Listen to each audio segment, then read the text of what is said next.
ਦੋਸਤੋ, ਪਿਛਲੇ 4 ਐਪੀਸੋਡ ਜੋ ਪੰਜਾਬੀ ਵਿੱਚ ਨਹੀਂ ਪੇਸ਼ ਕੀਤੇ ਜਾ ਸਕੇ, ਹਿੰਦੀ ਵਿੱਚ ਪੇਸ਼ ਕੀਤੇ ਗਏ, ਉਹਨਾਂ ਦਾ ਪੰਜਾਬੀ ਅਨੁਵਾਦ ਪੇਸ਼ ਕਰਨ ਜਾ ਰਹੇ ਹਾਂ।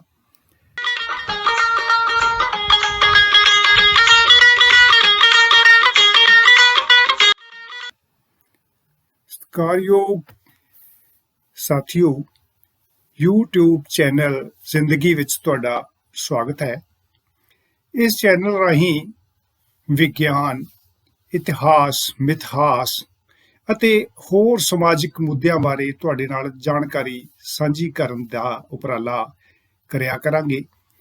ਇਹ ਉਪਰਾਲਾ ਜੋ ਪਿਛਲੇ ਕੁਝ ਦਿਨ ਪਹਿਲਾਂ ਸ਼ੁਰੂ ਕੀਤਾ ਸੀ ਤੇ ਪਹਿਲਾਂ ਤੁਹਾਡੀ ਸੇਵਾ ਵਿੱਚ ਪੇਸ਼ ਕੀਤੇ ਗਏ 4 ਐਪੀਸੋਡਸ 4 ਭਾਗਾਂ ਵਿੱਚ ਰਾਮਾਇਣ ਬਾਰੇ ਜਾਣਕਾਰੀ ਦਿੱਤੀ ਸੀ, ਜੋ ਅੱਗੇ ਵੀ ਜਾਰੀ ਰਹੇਗੀ।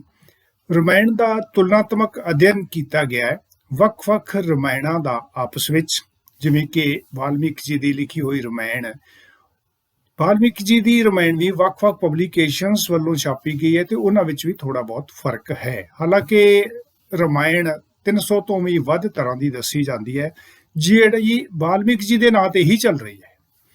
ਇਸ ਦੇ ਨਾਲ ਰਾਮਚਰਿਤਮਾਨਸ, ਕੰਬਾ ਰਾਮਾਇਣ ਆਦਿ ਦਾ ਵੀ ਅਧਿਐਨ ਕੀਤਾ ਗਿਆ ਹੈ ਤੇ ਨਾਲ ਆਚਾਰੀਆ ਜਗਦੀਸ਼ ਵਿਦਿਆਰਥੀ ਜੀ ਵੱਲੋਂ ਸੰਪਾਦਿਤ ਤੇ ਅਨੁਵਾਦਿਤ ਰਾਮਾਇਣ ਦੀ ਚਰਚਾ ਦਾ ਵਿਸ਼ਾ ਰਹੇਗੀ। ਇਸ ਤੋਂ ਇਲਾਵਾ ਰਾਮਾਇਣ ਵਿੱਚ ਦਿੱਤੀਆਂ ਗਈਆਂ ਘਟਨਾਵਾਂ, ਥਾਵਾਂ ਆਦਿ ਦਾ ਜੋ ਕੰਪੈਰੀਜ਼ਨ ਹੈ, ਜੋ ਤੁਲਨਾ ਹੈ ਉਹਦੀ, ਉਹ ਵਿਗਿਆਨਿਕ ਪੱਖ ਤੋਂ ਵੀ ਕੀਤੀ ਗਈ ਹੈ। ਇਤਿਹਾਸ ਨਾਲ, ਮਿਥਿਹਾਸ ਨਾਲ, ਜਿਓਗ੍ਰਾਫੀ ਨਾਲ, ਯਾਨੀ ਕਿ ਭੂਗੋਲ ਨਾਲ, ਭੂਗਰਭ ਵਿਗਿਆਨ ਨਾਲ, ਵਾਯੂਮੰਡਲੀ ਵਿਗਿਆਨ ਨਾਲ ਤੇ ਵਿਗਿਆਨ ਦੀਆਂ ਹੋਰ ਸ਼ਾਖਾਵਾਂ ਨਾਲ ਤੁਲਨਾ ਕਰਕੇ ਸੱਚ ਲੱਭਣ ਦੀ ਕੋਸ਼ਿਸ਼ ਕੀਤੀ ਗਈ ਹੈ ਤੇ ਇਹ ਪਤਾ ਵੀ ਲਾਇਆ ਗਿਆ ਹੈ ਕਿ ਰਾਮਾਇਣ ਵਿੱਚ ਕਿੰਨੀ ਮਿਲਾਵਟ ਕਰ ਦਿੱਤੀ ਗਈ।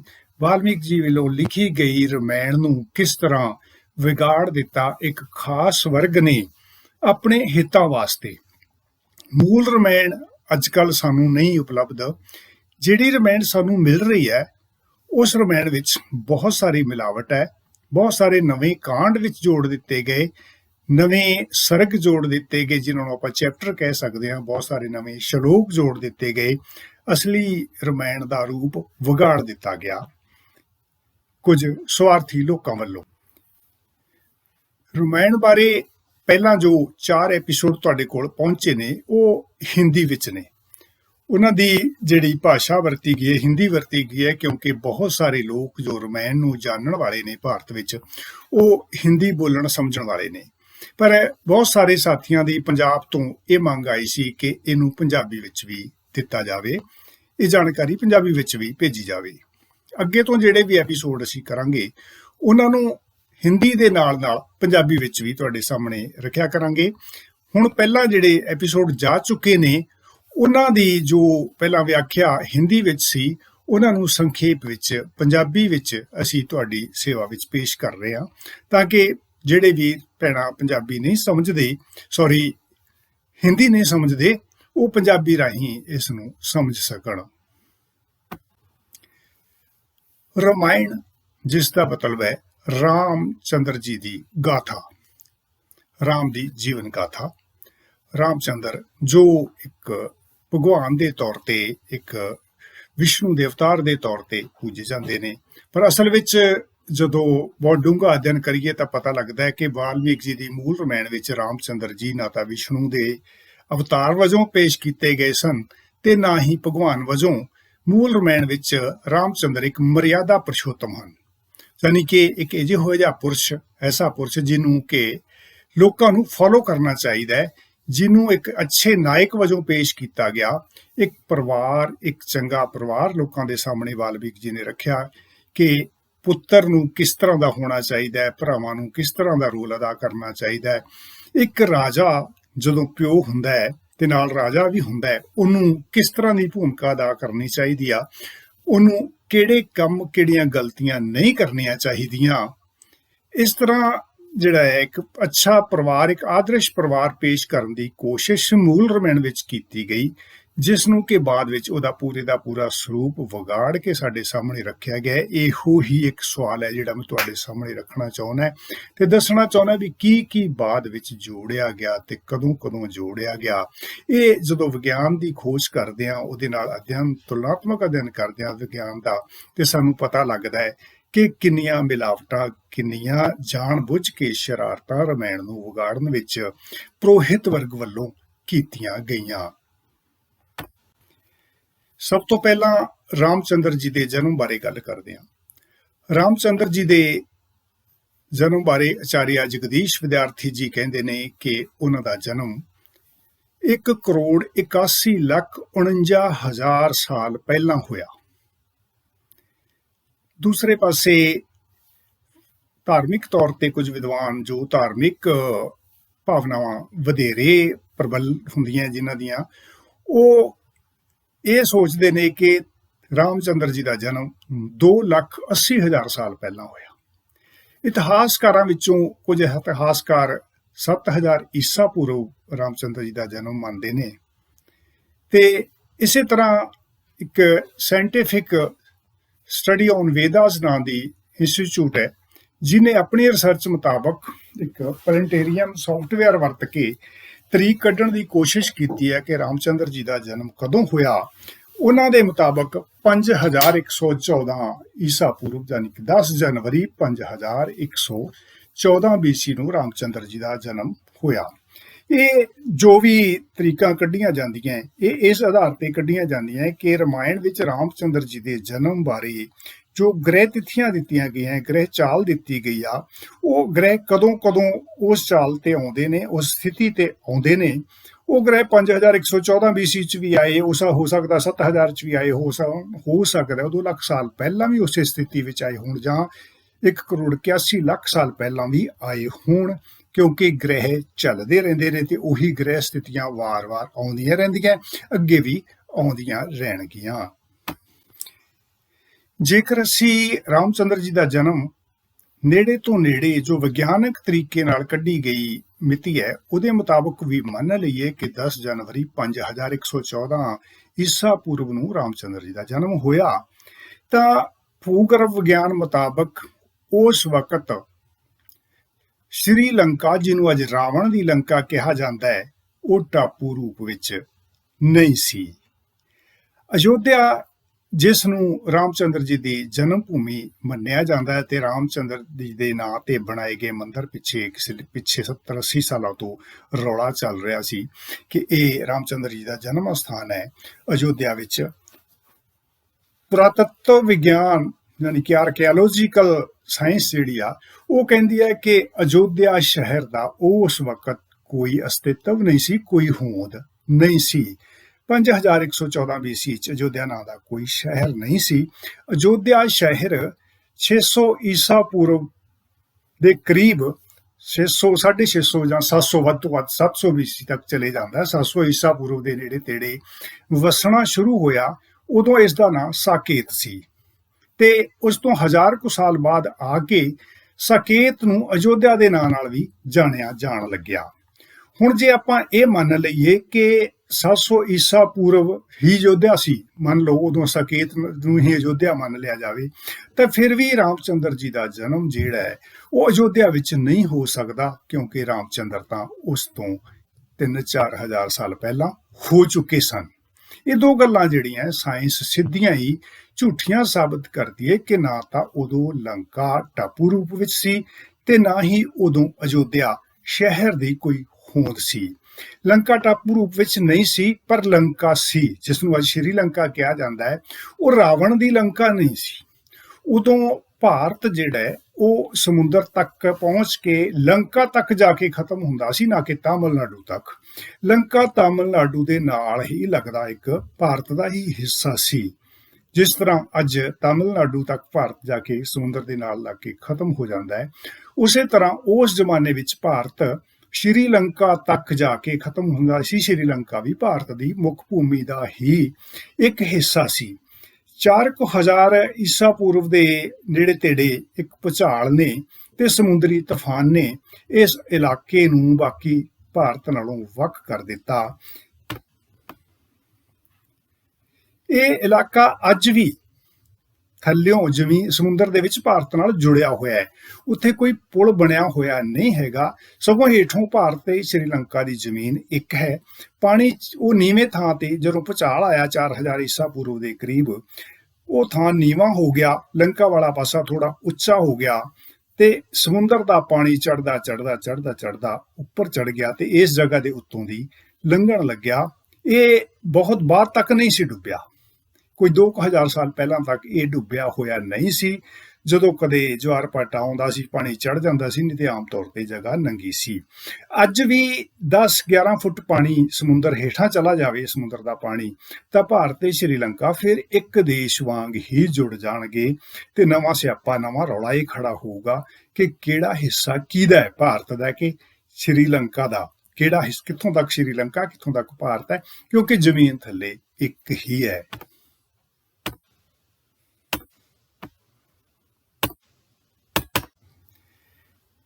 ਤੀਸਰੇ ਐਪੀਸੋਡ ਵਿੱਚ ਗੱਲ ਲੰਕਾ ਬਾਰੇ ਕੀਤੀ ਗਈ ਸੀ। ਸ਼੍ਰੀਲੰਕਾ ਨੂੰ ਹੀ ਰਾਵਣ ਦੀ ਲੰਕਾ ਮੰਨ ਲਿਆ ਜਾਂਦਾ ਹੈ। ਰਾਮਾਇਣ ਵਿੱਚ ਦੱਸੀ ਗਈ ਲੰਕਾ ਇੱਕ 100 ਯੋਜਨ ਉੱਚੇ ਪਰਬਤ ਦੇ ਉੱਪਰ ਬਣੀ ਹੋਈ ਹੈ।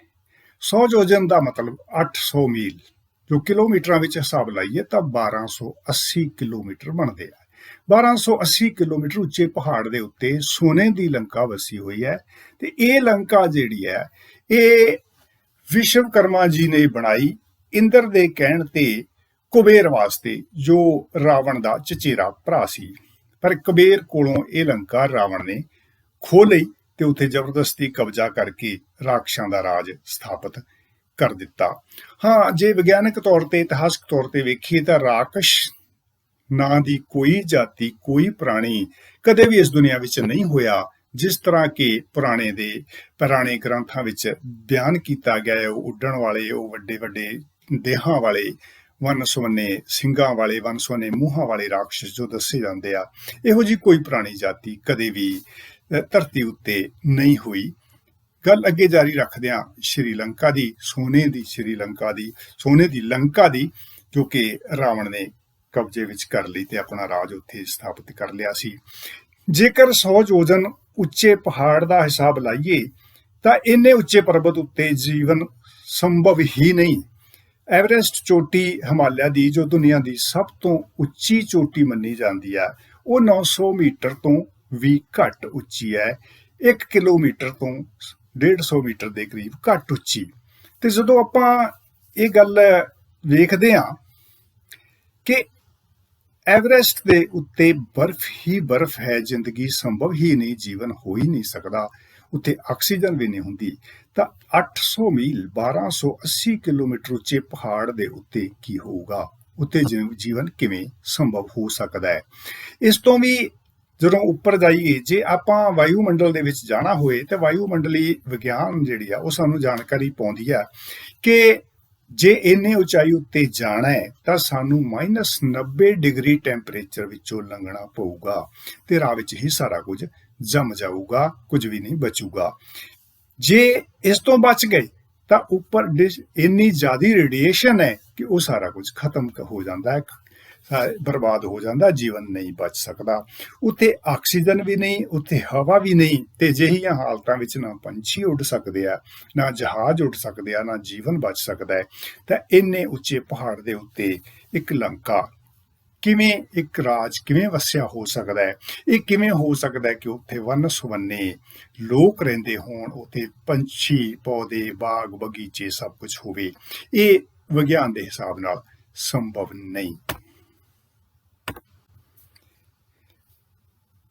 ਲੰਕਾ ਬਾਰੇ ਜੋ ਦੂਸਰਾ ਪੁਆਇੰਟ ਤੁਹਾਡੇ ਨਾਲ ਸਾਂਝਾ ਕਰਨਾ ਹੈ, ਦੂਸਰਾ ਨੁਕਤਾ ਸਾਂਝਾ ਕਰਨਾ ਬਣਦਾ ਹੈ, ਰਾਮਾਇਣ ਮੁਤਾਬਕ ਲੰਕਾ ਭਾਰਤ ਤੋਂ 100 ਯੋਜਨ ਦੂਰ ਹੈ ਤੇ 100 ਯੋਜਨ ਲੰਮਾ ਹੀ ਰਾਮ ਸੇਤੂ ਯਾਨੀ ਕਿ ਪੁਲ ਸਮੁੰਦਰ ਦੇ ਉੱਤੋਂ ਦੀ ਬਣਾਇਆ ਗਿਆ ਉੱਥੇ ਪਹੁੰਚਣ ਵਾਸਤੇ।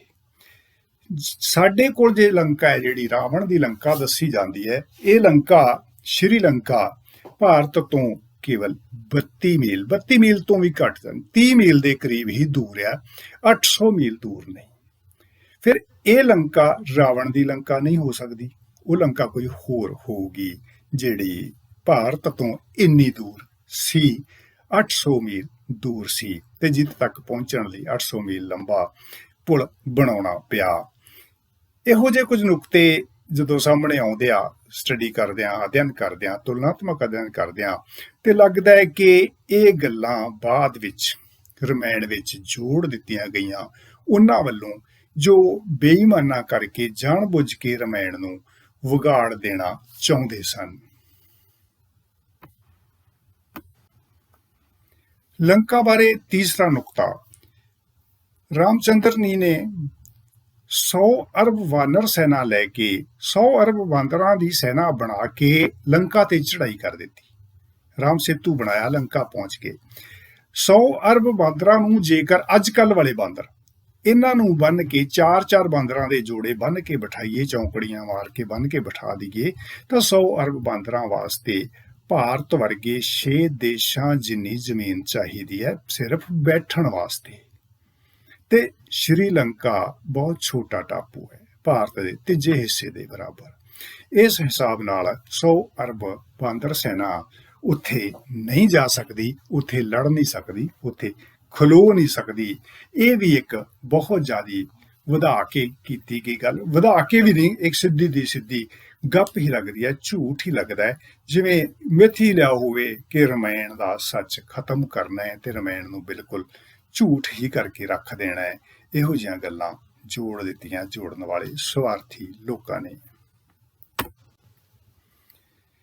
ਚੌਥੇ ਐਪੀਸੋਡ ਵਿੱਚ, ਚੌਥੇ ਭਾਗ ਵਿੱਚ, ਜੋ ਪਿੱਛੇ ਹਿੰਦੀ ਵਿੱਚ ਦਿੱਤਾ ਜਾ ਚੁੱਕਿਆ ਹੈ, ਉਹਦੇ ਵਿੱਚ ਚਰਚਾ ਰਾਮ ਸੇਤੂ ਦੀ ਕੀਤੀ ਗਈ ਸੀ।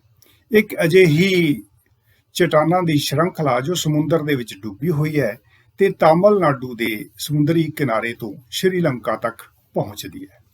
ਇਸ ਦੀ ਲੰਬਾਈ ਜੋ ਮੌਕੇ ਤੇ ਵੇਖੀਏ ਤਾਂ ਉਹ 30 ਮੀਲ ਯਾਨੀ ਕਿ 48-49 ਕਿਲੋਮੀਟਰ ਬਣਦੀ ਹੈ। 48 ਦੇ ਕਰੀਬ, 40 ਕਿਲੋਮੀਟਰ ਦੇ ਆਸ-ਪਾਸ ਬਣਦੀ ਹੈ। ਰਮਾਇਣ ਵਿੱਚ ਲਿਖਿਆ ਗਿਆ ਹੈ ਕਿ 100 ਯੋਜਨ ਲੰਬਾ ਪੁਲ ਬਣਾਇਆ ਗਿਆ, ਅਰਥਾਤ 800 ਮੀਲ ਜਾਂ 1280 ਕਿਲੋਮੀਟਰ ਲੰਬਾ ਪੁਲ ਬਣਾਇਆ, ਜਿਹਨੂੰ ਰਾਮ ਸੇਤੂ ਦੱਸਿਆ ਗਿਆ ਹੈ। ਜੇ ਰਾਮ ਸੇਤੂ 800 ਮੀਲ ਲੰਮਾ ਬਣਾਇਆ ਗਿਆ ਤਾਂ ਫਿਰ ਇਹ ਲੰਕਾ ਉਹ ਲੰਕਾ ਨਹੀਂ ਹੋ ਸਕਦੀ, ਸ਼੍ਰੀਲੰਕਾ ਰਾਵਣ ਦੀ ਲੰਕਾ ਨਹੀਂ ਹੋ ਸਕਦੀ, ਕਿਉਂਕਿ ਇਹ ਲੰਕਾ ਤਾਂ ਮੁਸ਼ਕਲ ਨਾਲ 30 ਮੀਲ ਦੂਰ ਹੈ ਭਾਰਤ ਤੋਂ।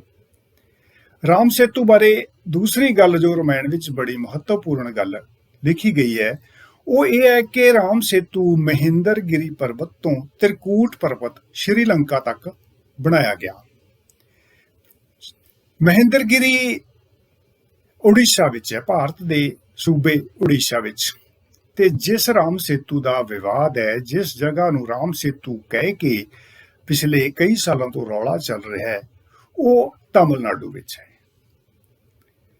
ਮਹਿੰਦਰਗਿਰੀ, ਜਿੱਥੋਂ ਰਮਾਇਣ ਦੱਸਦੀ ਹੈ ਕਿ ਬਣਾਇਆ ਗਿਆ ਰਾਮ ਸੇਤੂ, ਉਹ ਉੜੀਸਾ ਵਿੱਚ ਹੈ। ਤੇ ਅੱਜ ਕੱਲ ਵਿਵਾਦ ਵਾਲਾ ਜਿਹੜਾ ਰਾਮ ਸੇਤੂ ਹੈ, ਜਿਹਨੂੰ ਸ਼੍ਰੰਖਲਾ ਨੂੰ ਰਾਮ ਸੇਤੂ ਕਿਹਾ ਜਾਂਦਾ ਹੈ, ਉਹ ਤਾਮਿਲਨਾਡੂ ਵਿੱਚ ਹੈ।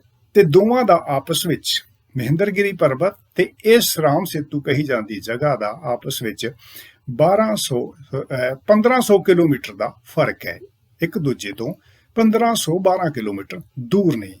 ਅਜਿਹੀ ਹਾਲਤ ਵਿੱਚ ਇਹ ਜਾਂ ਤਾਂ ਰਮਾਇਣ ਵਿੱਚ ਕਿਸੇ ਨੇ ਗਲਤ ਲਿਖ ਦਿੱਤਾ ਹੈ ਤੇ ਜਾਂ ਫਿਰ ਇਹ ਰਾਮ ਸੇਤੂ ਦਾ ਵਿਵਾਦ ਗਲਤ ਹੈ, ਇਹ ਉਹ ਨਹੀਂ ਹੋ ਸਕਦਾ।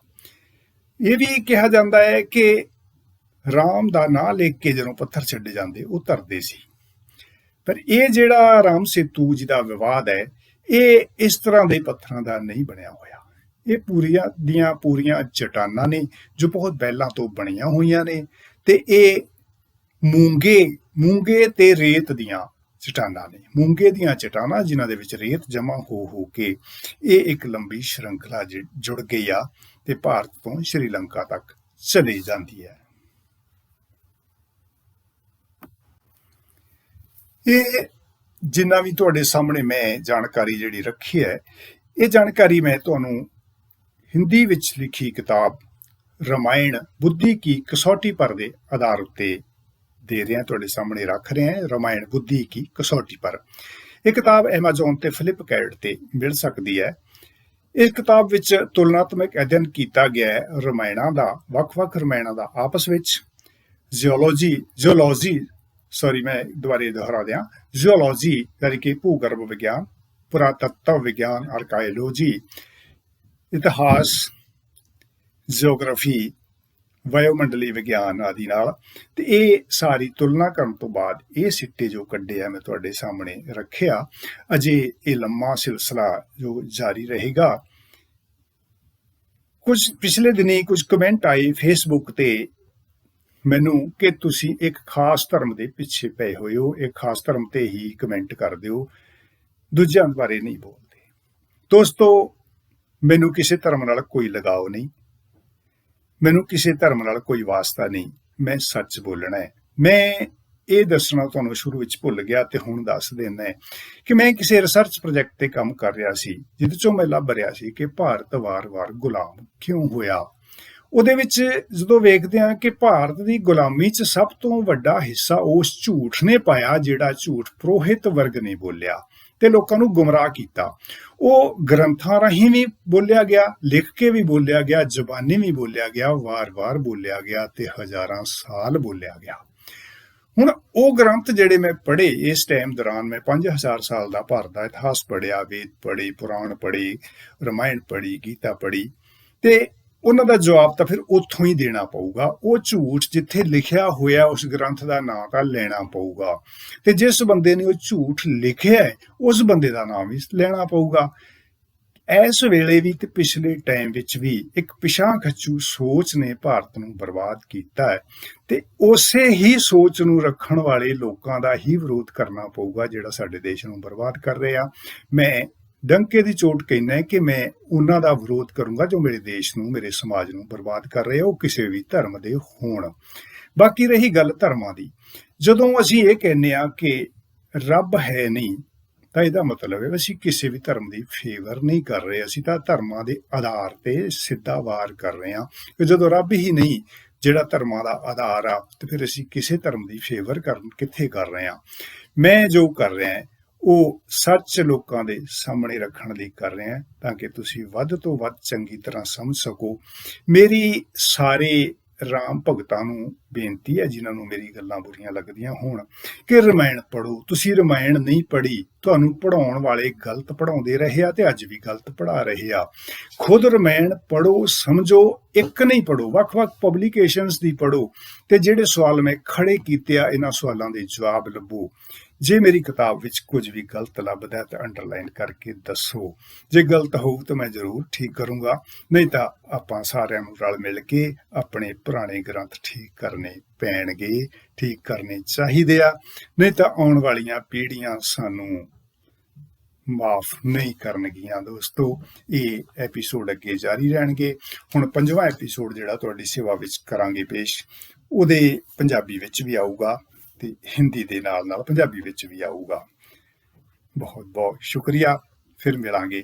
ਧੰਨਵਾਦ।